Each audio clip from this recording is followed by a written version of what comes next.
I'm Stephanie Filardi. Welcome to Mind the Gap, the podcast. I believe many people fall short of living the life of their dreams simply because they get stuck in what I call the gap. The vision behind this podcast is to help you understand how to navigate the gap and in the process, awaken to the life that is waiting for you. It starts now. Let's go.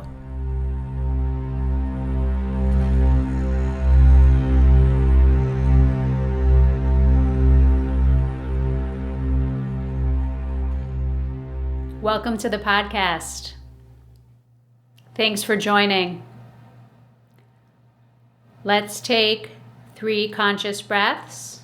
So wherever you are, take a moment. Inhale, fill up. Exhale, let it go. 2 more like that. Inhale, fill up. Exhale, sigh it out, let it go. 1 more time. Inhale, filling. Exhale, letting go.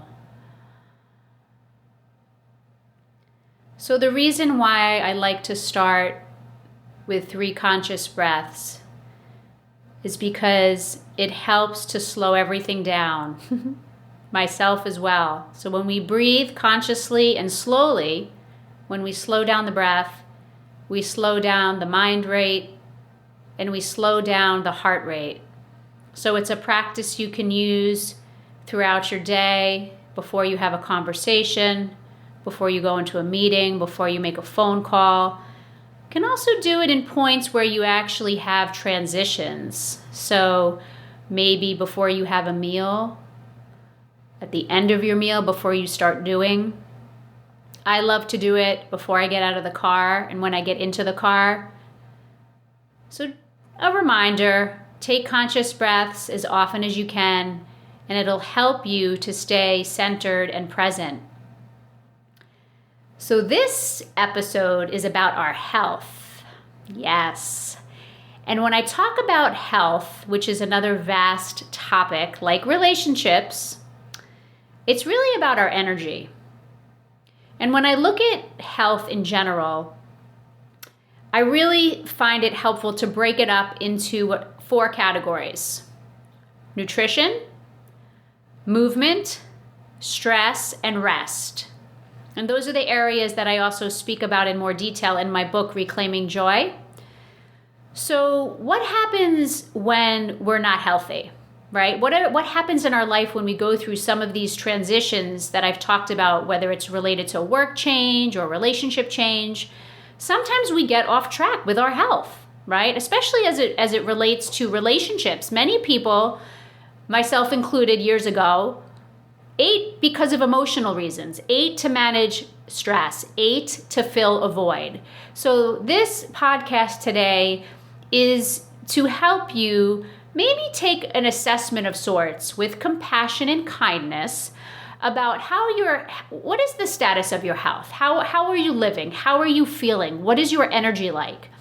And in particular, as it relates to the areas of nutrition, movement, stress, and rest. So I'm going to talk about these from a high level perspective. But basically, in my experience, I have found that many people don't have the optimal health that they can have for a few reasons. The first reason, it's simply not a priority.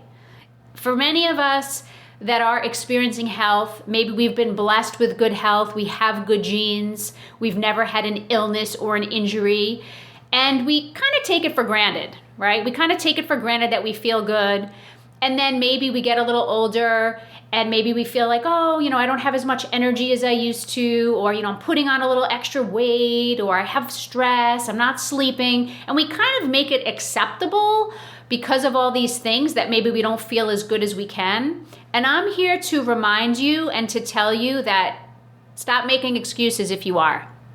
Because health is a choice. Making health a priority is a choice.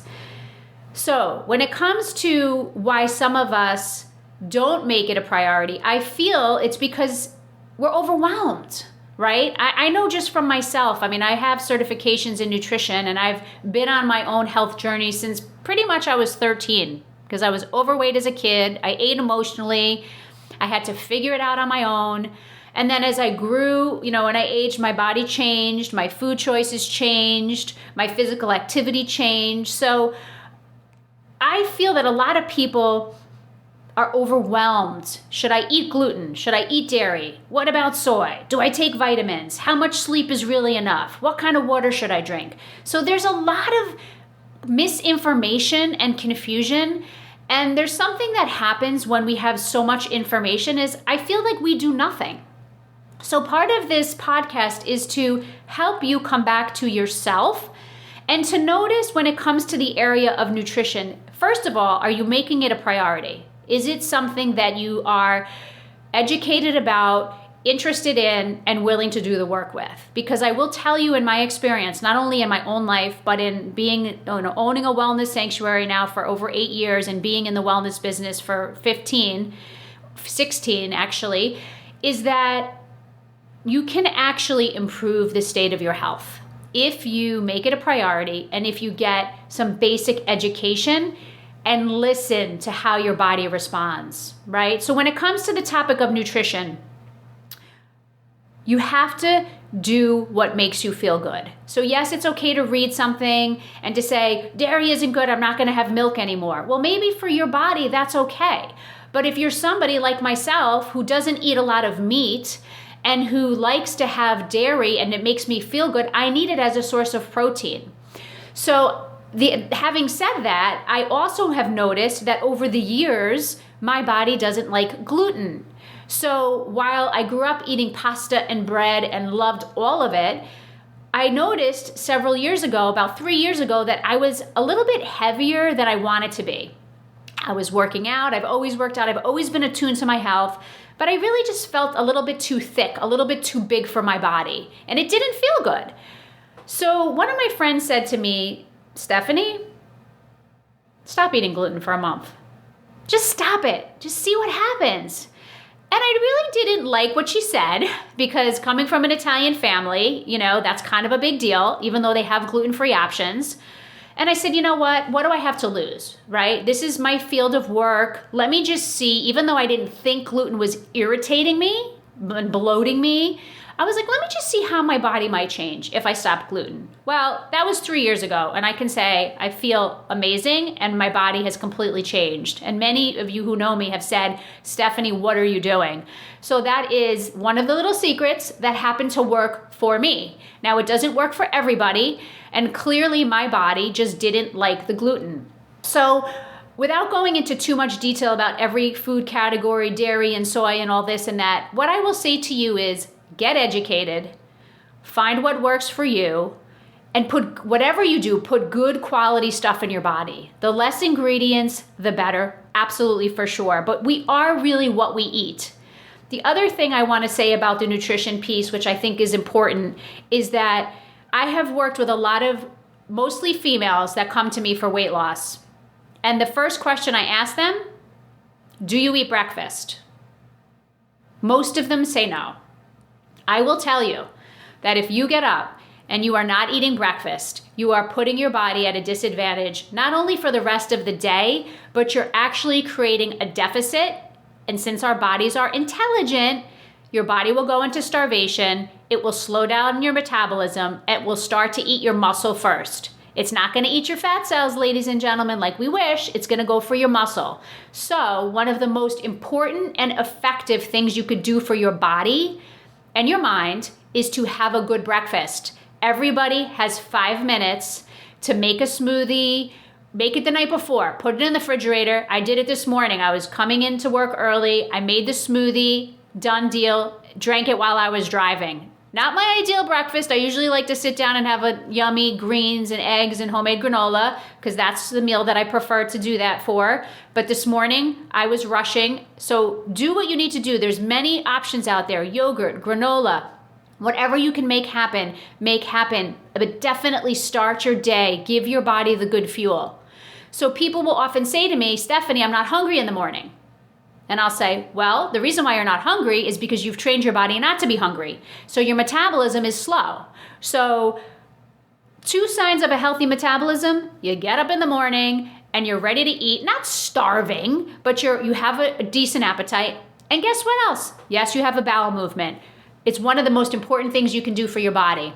So please, when it comes to your nutrition, take note of what you're doing. Having breakfast every day is one small thing that you can do. And I say try to have it within an hour of rising. I understand some people get up in the morning and they work out. Fine, do your workout, but come back and have something. Don't wait until you get into the office, because by that time, especially if you're doing any sort of resistance training, you're actually creating a deficit in your muscle. So, and your muscle is what burns the calories. So without getting too technical, try that. That's one easy action step that you can do for your nutrition, is to start your day with a solid breakfast, because your brain needs the energy, right? It's like driving a car on empty. So that's the first thing. Figure out your breakfast when it comes to nutrition. The other thing that I wanted to mention about nutrition is, a lot of people come to me about vitamins and they say, well, if you're eating everything and you're eating your greens and you're eating healthy, I don't need vitamins.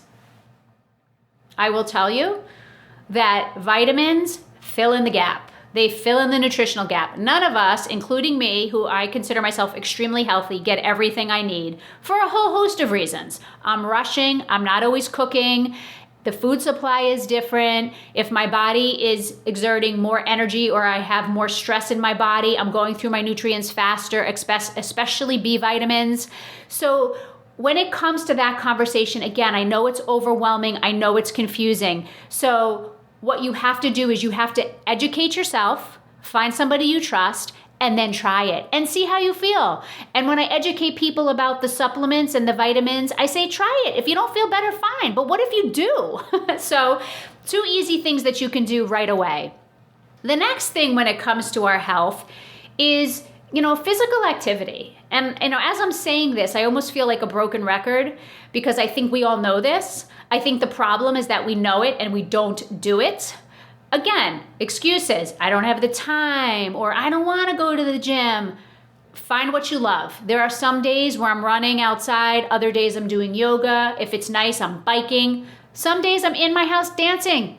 I put on the music for 30 minutes, I'm dancing. Or I hula hoop. Do what makes you happy. If nothing else, get out and walk, because walking will move the energy and it's so good for your body. So really no excuses here. The other thing when it comes to the movement, as many of you know, it's not only for our physical body so that we can maintain healthy joints and lean muscle and be a healthy, comfortable weight. It's also for stress. So many of us experience such high levels of stress, and then we eat poorly, and then our body starts to get contracted, and then we don't move the energy. So physically moving our body, yes, it releases the endorphins and the feel good, and that's all great, but it actually helps move the stress. Some of you might be familiar with techniques called shaking or some crazy things out there. And I've done it. I've sometimes set my timer when I've gone through periods where there's just a lot going on and I feel that my stress level is higher than usual. And I generally don't have a very high stress level compared to most people, but sometimes it is. So I'll set a timer on my phone for 3 minutes and literally shake my arms and legs. And I might look silly, but I have to tell you something. If you're someone who experiences anxiety or you have a lot of energy and you need to just move it, it works. So that's my little piece on the movement aspect. So the next thing, so that kind of is a nice segue into our stress, right? So a lot of us, I think, have this idea or this, let's call it a myth, that I'm stressed out. So I don't have the time. I don't have the time to take care of myself. And as I said at the start of this podcast, we have to choose health as a priority. If we choose health as a priority, what starts to happen when we feel that we're not getting the proper nutrition, or we're not moving enough, or when our stress is too high, what do you think we do? We take a moment to say, what are the things that are causing stress in my life, and what can I do about it, right? So it's always, this formula is always noticing what is, accepting where you are, and the question always is, what am I going to do about it? Is there one little thing that you can do to mitigate the stress? And if you don't know, that's your cue to get help, to get support. So whether it's someone that you're working with, a mentor or a counselor, maybe it's a trusted friend or family member, but I encourage you, because stress is absolutely a silent killer. And you can Google what happens when the body is under constant stress. Cortisol levels increase, inflammation increases, heart attack, all kinds of things happen. So stress is not the reason why our health is poor. We don't make health a priority, and therefore we become susceptible to stress. And what ends up happening is that we walk around with our nervous system constantly in this fight or flight. And when our nervous system is constantly in fight or flight, when something comes our way, we react. We react to it because we're overloaded. And naturally, right, when we have so much on our plate and we feel completely overwhelmed, right, and then heaven forbid we haven't had breakfast and we haven't worked out, it's like the perfect storm, right? So, it is kind of funny. I mean, I say this with all due respect because I've been there, but I have to say again that when you choose health as a priority, your choices, if you commit to it, will start to reflect that. And you will slowly start to make choices in your life that move you in the direction of things that perhaps don't cause so much stress. So I'm going to give you an example from my own life. And I talk about this in the book again, Reclaiming Joy. Know thyself, know thyself, know thyself. I do not do well when I'm rushing and when I'm under pressure. I need time in the morning, 2 hours, to meditate, to stretch, to write, to have a healthy breakfast. Most of the time I am able to do that. In my current lifestyle, that's what I'm able to do. So I do it. I take the time to set the foundation for my day. Therefore, I don't take commitments that are too early in the morning because I know that it's going to mess with my routine. I have created my life in such a way where that is possible. In times where that's not possible, if I have to get somewhere early, then I make sure that I have some other time in my day where I have time to just be with myself. And it doesn't have to be a full 2 hours. But the point is that knowing myself, knowing what I need to feel good, to show up with energy and to be happy and to quite frankly enjoy my life, I have to make choices to protect those things that are important to me, that make me feel good. The other side of that is I tend to have a later day. I tend to start a little bit later. I don't start my day at 8 or 9 a.m. in terms of work. What that means is that sometimes I'm working till 7 or 8 o'clock at night. So that works for me. That's fine with my lifestyle. So I encourage you to use this podcast as perhaps an opportunity to look at an area of your life that maybe you can make some adjustments around and do what makes you feel good. It might not happen overnight, but I promise you, in time, if you are attuned to that, you will continue to say yes to what makes you feel good, and you'll set boundaries and to say no to what doesn't make you feel good. Which leads me to the next part of this health conversation is our rest, our sleep. And I like to call rest vitamin R. Many of us have challenges sleeping. I speak with many people who tell me that either they can't go to sleep or they go to sleep and then they wake up and their mind is racing. And the bottom line with rest is that it's the opportunity for the body to heal. It gives the nervous system an opportunity to relax. And I feel that rest is as important as your food. Now, some people will say, oh, I can only sleep 4 hours or 5 hours, and that makes me feel good. I believe that's the rarity. And if that makes you feel good, great, because everybody is different, and I completely respect that. What I will say is that if you are finding it hard to rest, notice the amount of caffeine you're taking in. Something that I started to do when I started getting serious about my health was I decreased the amount of caffeine. So I went from, 4 cups a day. Now I have 1 cup, and I have it in the morning, and I no longer can have it afternoon because it'll keep me up. So caffeine can stay in your body up to 24 hours. So just notice if it's what's happening in your body, or are you watching TV right before bed, right? All of this stuff you can Google, but I will tell you that Rest is so important. And I personally am not a napper. So if I don't get my 7 to 8 hours every night, I don't have time to nap. My meditation, I will say, is like a nap. It's a conscious nap. So rest is really important. So as you can see, when we look at these foundational areas of health, nutrition, what we're putting in our body, our movement, so physical activity, how we manage our stress and our rest, it all affects how we feel. It all affects how we show up, right? So all of us have an opportunity to move towards a place of better health, and it starts with our choice. So something I would like to close with is this kind of, I guess I'll call it a spectrum of health that I use when I do nutrition conversations with people. So in my experience, we have what I call 3 different areas on the spectrum. So in the middle of the spectrum of health is the area that I'll call people who are unsick.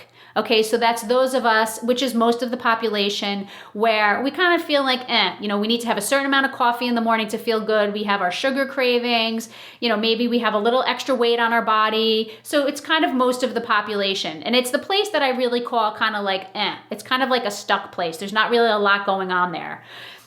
And then on the other end of the spectrum, we have sick. So what ends up happening is that most of us go from feeling unsick, then all of a sudden we get a cold or we have an allergy or something happens and we end up going to the doctor, getting medication. So then when we get into the sick mode, we're in the place of reacting, right? We're in the place of really just being in that survival mode of, I don't feel well, I have to go on the antibiotic, or whatever those extremes are that happen to us because maybe we're not making health a priority. So my intention in working with people and having this podcast is to move us from the unsick to what I call the spectrum of optimal health. And in optimal health, we're thriving, we're responding, we're in the prevention mindset, we're eating well, we're taking our vitamins, we're moving our body, we're managing our stress. It's the place of expansiveness. It's where we feel positive. It's the place really of feeling alive and energized. And as I say this, some of you might be like, oh, well, it's too hard, or, she's special or lucky. And I'll tell you, no, I have chosen, and more about that another time, based on the events and the people in my life that I have lost in a tragic way, to make health my priority. Because I believe that I can run many businesses and become wildly successful and rich. However, if I don't have my health, I cannot enjoy any of it.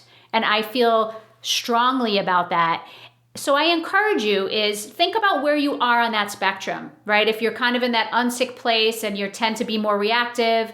And I'm not saying that there's anything wrong with doctors and medicine. Believe me, I support it. Do what you need to do. I'm simply saying for those of us who want to move into more of a feeling of having optimal health, so feeling good in our body, getting decent sleep and not having to use, the caffeine and the sugar and all this other stuff to feel good, that it's possible.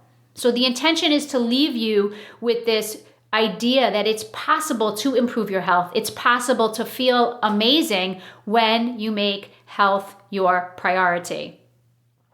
One final thing before I close is, this place of really owning our body is, I guess, a place of respect and reverence. So this body is not separate from me. This is a gift. And it's a miracle. So for me, there's this desire to take care of it, right? I don't want to abuse it because anything that I put in my body or on my skin affects how I show up, right? So if I eat a good breakfast and I'm rested and I'm feeling good, the quality of my life is simply better because I feel better. I show up better. My thoughts are better. I'm better able to manage my emotions because I'm not starving or amped up on something.